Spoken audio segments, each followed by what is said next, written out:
my brother had made the previous Christmas out of an empty soup can and pieces of felt.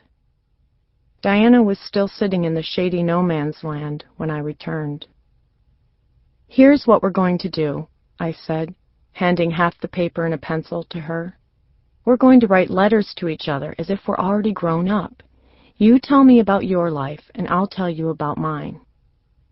"How old should we be?" Diana asked, getting into the game. "Oh, old enough to have everything we want, but not too old to enjoy it. You be 34 and I'll be 36, I said. I leaned back against the trunk of the tree and closed my eyes. The image of what I saw is as clear to me now as it was then. I began writing. Dear Diana, my life is perfect. My husband James and I are happily married. We met when I was an architect just out of college, the year I published my first book. James is a wonderful man, a banker, tall and handsome with curly black hair, twinkling blue eyes, and large, strong hands. We live on a horse ranch in the mountains outside Denver, Colorado, just the two of us with our 12 kids. Our children are growing so fast. Justin, the oldest, is already 12.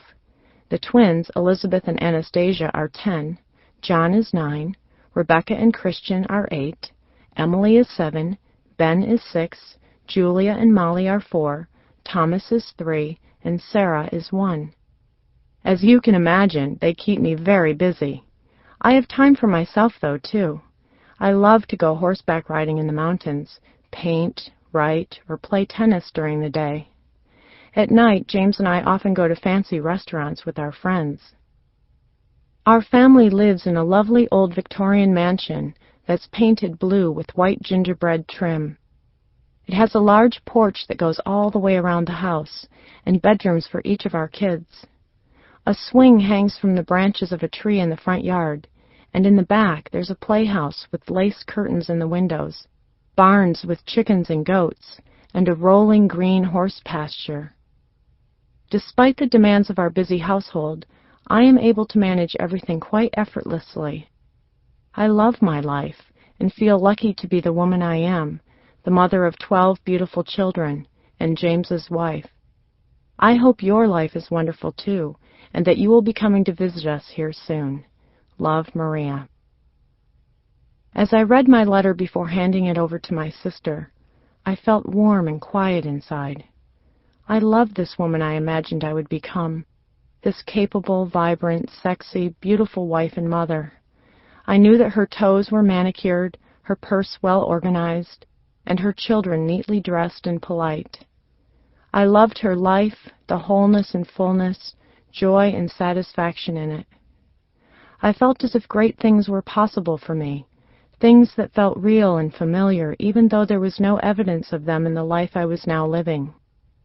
I was a secret, being kept hidden until the time was right, ripening and waiting for the external world to change before I could be revealed.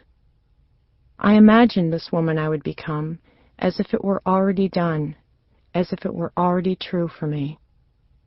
Each of us, in the most silent part of ourselves, has always known who we are.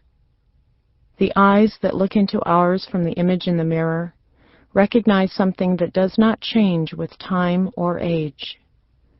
It would take me 24 more years to spiral into the center of myself, to discover and begin fully living the sense of happiness and possibility that I dreamed for myself when I was 12. And in the process, I would have to learn to be fiercely honest with myself and with others, and to unravel, with integrity and discernment, all my ideas about the way life is supposed to be. Part 1. 10 days, 10 years. Summer, 1998, Sunday. The only light in the room came from a single kerosene lamp. I ran my hand along the wall beside the wide plank door, found a switch, and flicked it on. A copper lamp with a fringed shade made a circle of light on the small wooden table next to the bed. I stood in the center of the room and felt a sense of excitement growing in me.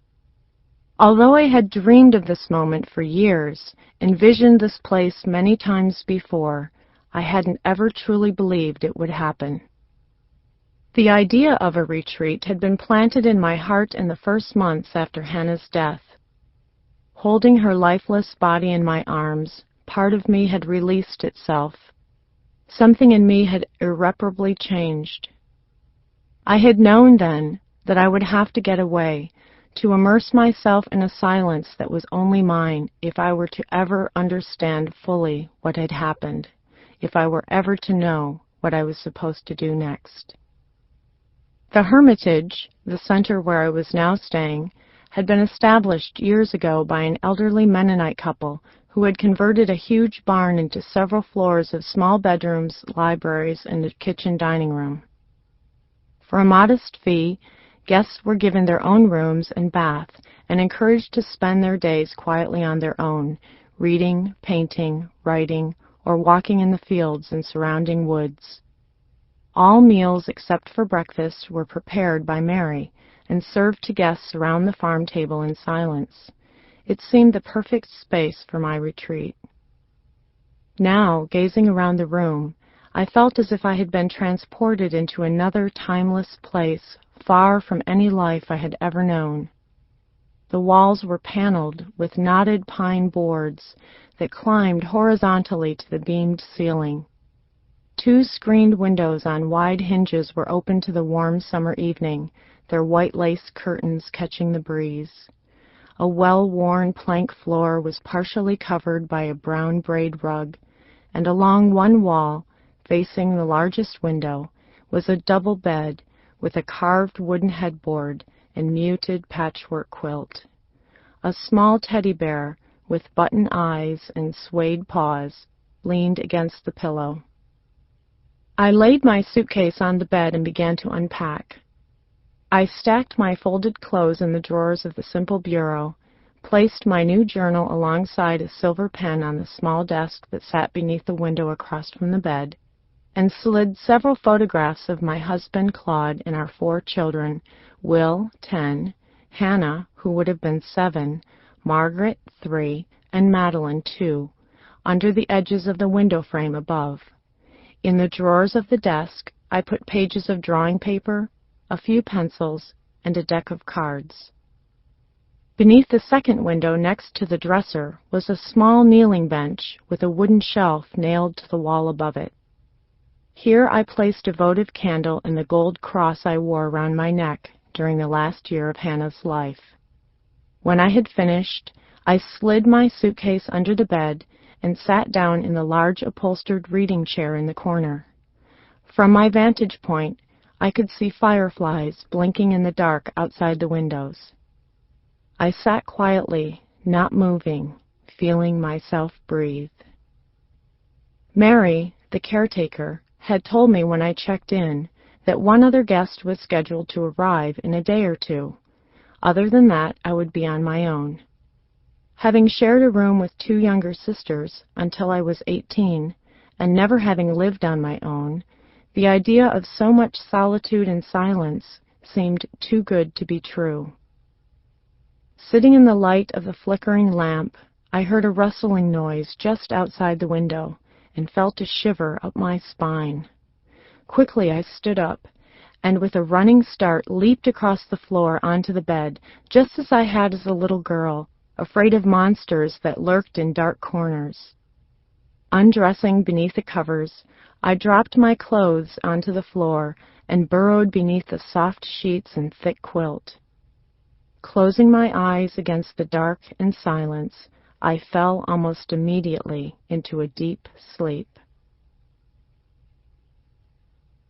Winter, 1988. Slip sliding away. My body was not my own. Every pore was yawning open. Even the air particles felt charged with anticipation, poised for what was about to happen. The nurse, standing on one side of the bed, was anchoring my foot in the stirrup. Claude, his eyes wild with excitement, held one of my outstretched